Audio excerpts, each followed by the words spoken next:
They say it takes 10,000 hours to become an expert in a field, and now, after a decade, I've become a black belt in the art of movie critique. Now, I watch a lot of television, I mean a frightening amount. And over the course of 2023, I recorded every minute of a TV show or movie that I had watched. All those minutes and hours totted up to 55.2 days, or the equivalent of 1,325 hours. Now let's do the maths. So let's take that figure as our yearly average. Now, I left home at 18 and I've had full control of the remote for 11 years. So let's take 1,325, multiply that by 11. That comes out as 14,000 hours. I think I'm more than qualified to start critiquing films. And that's exactly what I plan on doing. I want to turn this into a video series called What You're Watching, hoping to release it every Wednesday. Maybe Wednesday might not work, but I'm hoping to turn this into a podcast, have some guests, have some recurring guests on, a bit of banter, because I feel like I'm just shouting at nothing and you can't really form an opinion without really discussing anything. My first movie review is going to be on The Beekeeper. I'm hoping to maybe release that this week. I was going to touch on Echo, but I think the internet has already spoken on that. I don't want my first review to be a Marvel review, especially of something varying quality. Now, for the rest of this video, I'm just going to go through 2023. I'm just going to go through everything I was exposed to in 2023. It might be old, it might be new. I just want to recommend something that is truly, truly worth a watch. So, January, movies I would recommend. We look to you, Leo Grant, Emma Thompson, and an Irish guy from Bad Sisters. I can't remember his name. Basically, he's an escort. Emma Thompson is having an affair, and they just start developing a really good relationship. Very strange relationship, but certainly worth a watch. Triangle of Sadness. Bit of a weird one, but I really enjoyed it, especially that bit when the boat starts getting a bit rocky and everyone's sliding all over the place. Definitely check that out. And then The Menu. I think a lot of people have already seen this, but The Menu is... Ralph Fiennes is just incredible at everything he does, and weird concept, but great film. TV shows, I mean, I don't need to comment on The Last of Us. That was fantastic. Also watched Fleishman Is in Trouble, Jesse Eisenberg. Bit of a murder mystery kind of vibe to it, but yeah, it's definitely worth a watch. I'd like a season 2, but I don't think they can do it, story-wise anyway. Three Pines was great. I hope there's a season 2 of that on the way. Alfred Molina, or you may know him as Doc Ock from Spider-Man 2, plays a detective in Native America. February, great shout-outs is Shrinking. I think this is a very good show. Harrison Ford, Jason Segel. I think Brett Goldstein's on the writing team. You might know him as Roy Kent from Ted Lasso. Just hilarious. Sad in places, really heartfelt. Jordan from Scrubs. I've really got to get good at actors, naming actors and actresses, and definitely worth a watch. That's on Apple TV. Clarkson's Farm, it never fails to amuse me. Jeremy Clarkson, say no more. I think season 3 is on the way and season 4 has been commissioned. So let's go. Oh, Poker Face was very good. It's more of a Columbo, how did you do it, rather than who did it. So if you're into your murder mystery, definitely give that a go. Your Honor season 2 and Yellow Jacket season 2, I fell off both of those. They are good shows, really good shows, but I just didn't have the same love for them that I did have first season. So April was a huge month for movies. I went in there, I think I did a video and I spent almost a day in the cinema. I watched John Wick 4, followed by Super Mario, followed by Dungeons and Dragons. They're all very good. Super Mario it needed a bit more story-wise, but it was great all the same. As for TV shows, I enjoyed Beef. I thought Beef was very, very good. I think season 2 has been greenlit. There were plans for an anthology series, so different people every season, but I think they are going to carry on with the same 2 characters we were introduced to in the first season. The Night Agent was a bit of a weird one.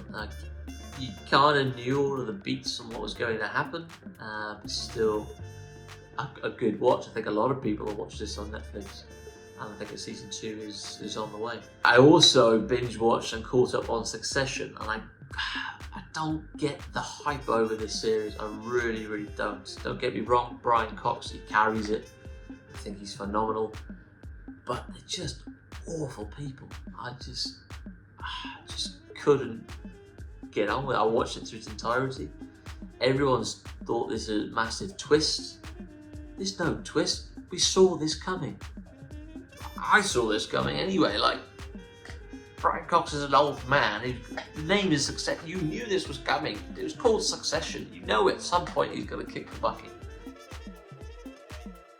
As for May was also very good. Renfield, Nicolas Cage and Nicholas Hoult, the 2 Nicks. Just a bit of fun. Not incredible, but if you're looking for a bit of fun, definitely watch that. Guardians 3 was very, very emotional. Very excited to see what James Gunn does now with the DCU. Is that what it's going to be called? The Covenant, Guy Ritchie, I think his films, they're all great. Guy Ritchie is just brilliant, and there's a Gentleman series coming out Netflix in March. Sisu was a phenomenal film. I really, really enjoyed it. It's basically one man taking on wave after wave of Nazis. This guy just does not die, and it's just fantastic. Really, really, really good. I don't think a lot of people know about it, but it's really, really, really good. As for series, the one thing that stood out was Kidding. It was Jim Carrey's Kidding. I think it's quite old now, but what a brilliant, brilliant show. Absolutely brilliant. And that montage of how time passes, it did all that practically. I'll try and put in a clip, but yeah, that was... it's very sad. It is very sad, but very, very loving at the same time. June, Spider-Man Across the Spider-Verse. I have watched this film multiple times. I love it. It's just my new go-to. If I'm sick, if I'm tired, I just put it on in the background. I just enjoy it. I'm very excited for Beyond the Spider-Verse, if and when that comes out. It was supposed to come out this year, I think, March of this year. But I think a lot of people got crunched and, told them make a really good movie in a short amount of time. Oh, TV shows. Ooh, I'm just going to list these off. Silo was very good. Check that out. From season 2. Fubar. Deadlock was absolutely brilliant if you like a good murder mystery. The Full Monty TV series, just bringing back those characters from 1994, when I think the Full Monty came out. Secret Invasion, do I even mention that? No, that can go in the bin. Platonic was very, very good. It's Seth Rogen and Rose Byrne. Is that her name? It's very, very Seth Rogen-esque. It's about 2 friends that sort of reconnect after a very long time. They're just a bad influence on each other. Heels, Stephen Amell. Basically, a heel is the bad guy in wrestling and a face is the good guy. So that's why it's called heels. No one's actually wearing any high heels. Basically, you take the WWE and something like, I don't know, Broadchurch, just dramatise it. It's a really good season. Series 2 came out later on in the year, and season 3 looks to be really, really good. The Bear, very good show, very, very good. It's been praised, so I won't say anything more than that. Just go watch it. July, Blackberry was very, very good. I think Glenn Howerton plays a shouty man very, very well. So if you haven't seen it, go and see that. It's basically the rise and fall of the Blackberry phones. Oppenheimer, huge film. I didn't do Barbenheimer. I only watched Oppenheimer in this month. I think I watched Barbie in August. Oppenheimer was very, very good. I was disappointed with the explosion. Now hear me out. It's only because this was the test, right? This was the test, so I was waiting for something even bigger and grander and maybe some face melting, which is, I know is too much, but the way that they sort of keyed it up, like, oh, this is the test, what is the actual thing going to look like? That's me. I can't be alone in my thoughts on that one. Let me know if I am. I also rewatched the entirety of season 1 of Invincible because they're dropping Atom Eve ahead of season 2 of Invincible. Atom Eve is very good. It's the origin of how Eve. If you haven't seen it, definitely go and watch it. Definitely go and read the comic. I'm trying to make my way through it, but I really enjoy the show. I think there's a live adaptation coming, which would be great. I'd love to see it, but I just don't think it could do it justice. Stay tuned. But yeah, definitely go and watch Invincible on Amazon Prime. August. Ooh, what a summer. What a summer. So Barbie, I watched. I liked it.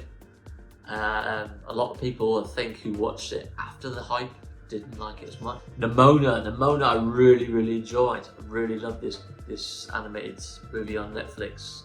Definitely this I think this was saved. This was revived from the grave. Somebody cancelled it and I think they managed to save the project, and I think really worth watching. Only Murders in the Building, that came back. That just keeps getting better and better every season.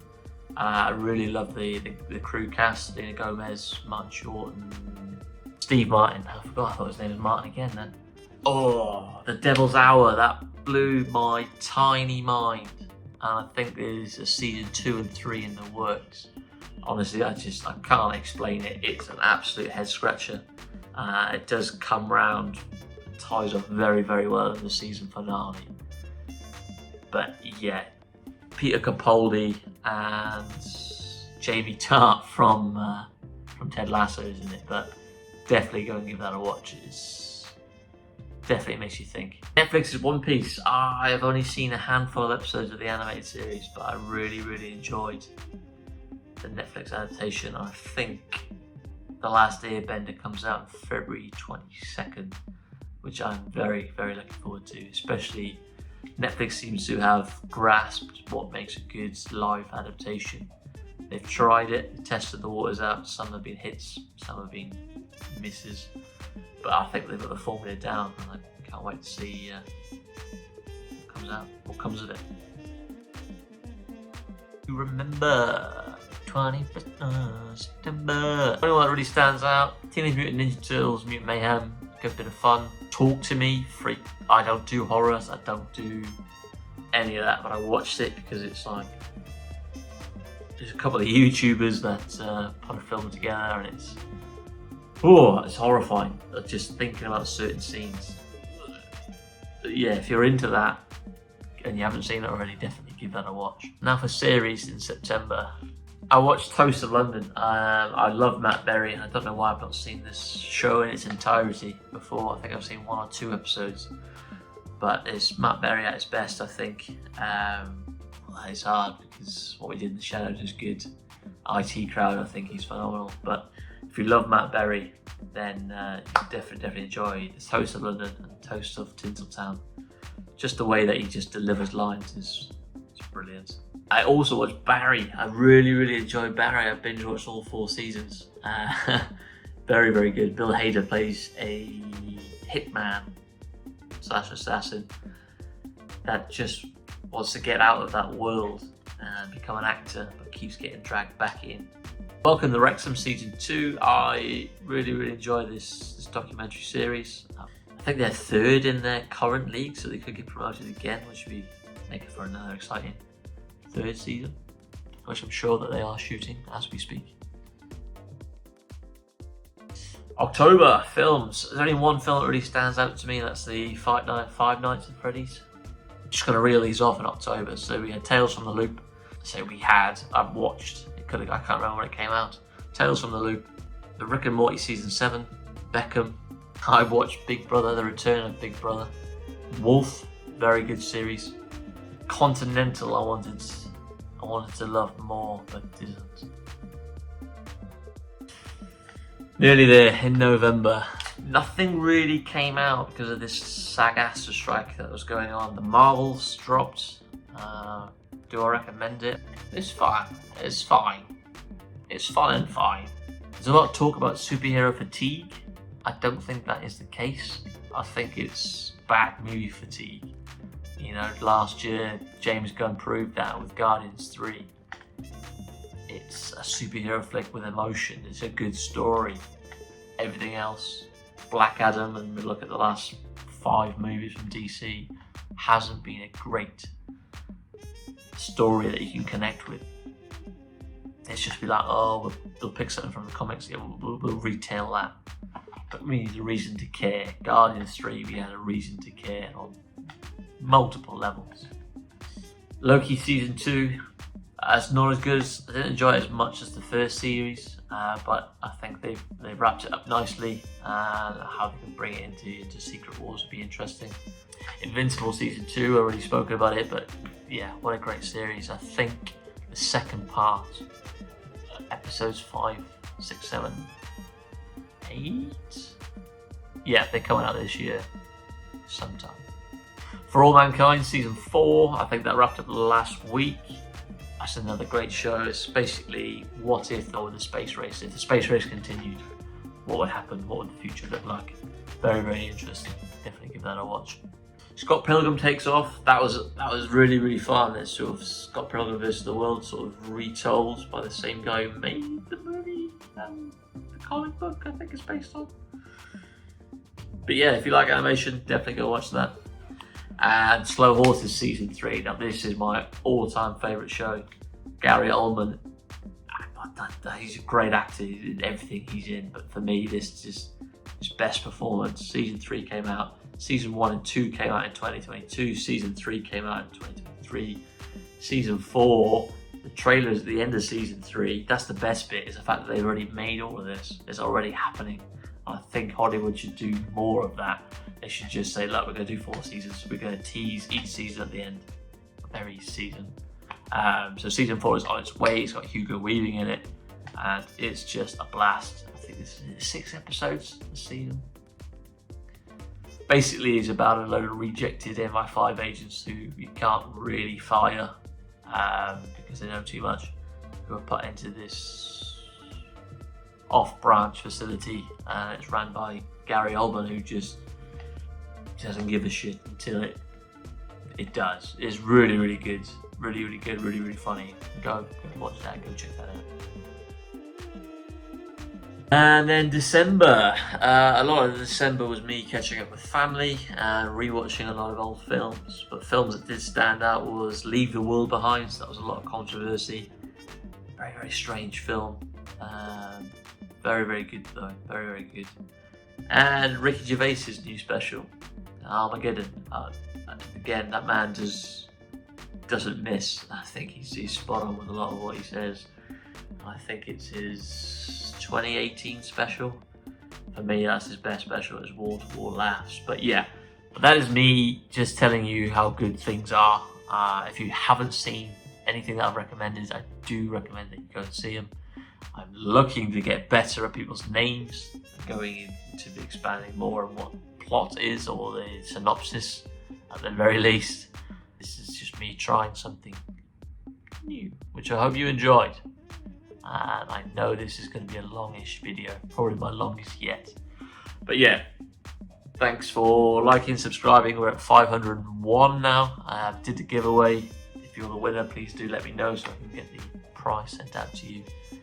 And I'll see you in the next review.